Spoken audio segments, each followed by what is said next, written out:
I am. Okay. Divorced, beheaded, died. Divorced, beheaded, survived. This riddle tells how Henry VIII, King of England, how his 6 marriages ended. Today I want to tell you about the cruelty and pain Henry VIII showed to his 6 unfortunate wives. You may have heard about him in your history books, but today I'm here to give you the juicier details. Henry VIII was young, he was powerful, and most of all, he loved women. And I've always loved learning about Henry VIII and his wives to get a better understanding of what he was thinking when he was going through his marriages. Okay, so the first victim was Catherine of Aragon. She was first married to his brother Arthur, and he died shortly of, they think, the sweating sickness. And their father, Henry VII, wanted to keep her dowry because it made her one of the richest women in England. And so Henry VIII and Catherine had a pretty happy marriage for a while, but he really needed an heir to the throne, and she only gave him a daughter, Mary Tudor. And he had many mistresses, including Elizabeth Blount, and according to Charles Phillips, the author of Kings and Queens of England, he had a bastard son, Henry Fitzroy, and this convinced Henry VIII that he could have sons, so he used the Bible chapter Leviticus saying that if you marry your brother's wife that you won't be able to have children. And so he pretty much didn't think of his daughter as a child at all. So he decided to divorce Catherine to marry Anne, and he made his daughter illegitimate and took Catherine off of the throne and divorced her and took away all her titles. And so I have a clip of him telling Catherine that he doesn't want to be with her.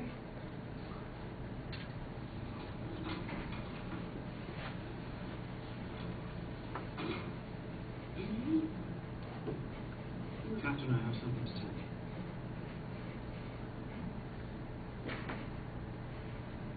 Oh, this is from the Tudors on Showtime, by the way.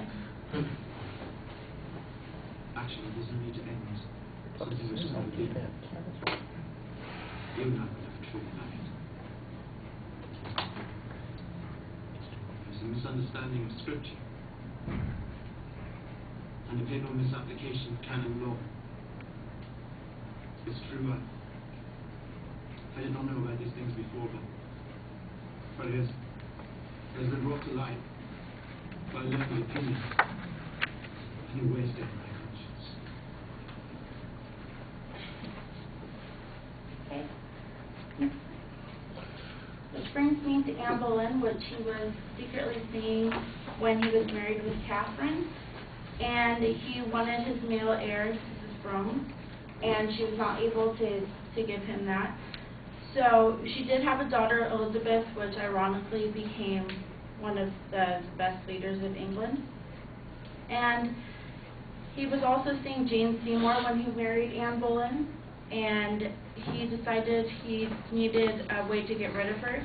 So he accused her of adultery and incest and had her head cut off on May 19th, 1536.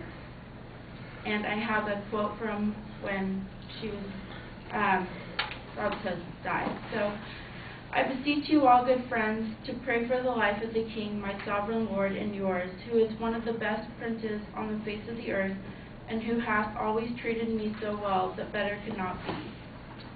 And so now he needed another wife. So, and Jane Seymour was really simple, and she was very different from Anne. She was very quiet, and she was able to give him a son, and the marriage was okay for a while, but after she had Edward VI, she was kind of neglected by Henry because he was so happy, so she didn't get the care that she needed. So her pain and suffering was that she died shortly after childbirth. And then, and Anne of Cleves was Henry VIII's fifth wife, and he did it for political reasons, and she was a princess of Germany, And she's actually, I think she's not like horrible looking, but she had a painting of her done by a German artist named Hans Holbein, and Henry saw it and he fell in love with her. But when he saw her in person, he thought she was hideous. And according to David Starkey of Henry VIII and his 6 wives, he said, but when he saw her, Henry found her repulsive and was able to consummate the marriage. So she didn't like him either, so they just decided to divorce each other. And this is Catherine Howard, who was the cousin of Anne Boleyn, and she was young, vibrant, and Henry VIII was getting older, so he needed someone to keep him young. And the only fault with her was that she was not a virgin before she married Henry VIII, and he found out, and she also had an affair with Thomas Culpeper, so she got her head cut off too. And the last was Catherine Parr, and by this time, I'm sure she wasn't too happy. She probably, had great anxiety after all these wives, and she was into the Protestant religion, which was not Henry's favorite at the time in England, and her best friend, Anne Askew, was a heretic, and Henry VIII had her tortured and burned at the stake. And so since she was associated with this, she lived in great anxiety, and he died of syphilis, so she got lucky, and I think it's funny because he kind of deserved it. But, so she was able to survive, but barely. And this is the end to the tragic tale of Henry VIII. And I believe this is what happens when you give a man too much power.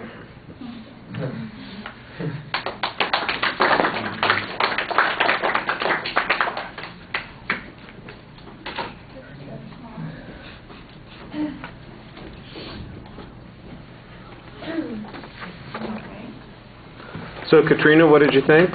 I can tell that she did a lot of research on the subject, and it was well organized. She spoke very clearly, but at times, just a few times it seemed like she was just kind of reading off the note card, but very rarely. And I think she could have done without the video clip from back here. It just looked like a black screen, and her speaking was more interesting than the video actually was, so she probably should have just stuck to talking about it. And other than that, yeah, I think it's pretty good. All right.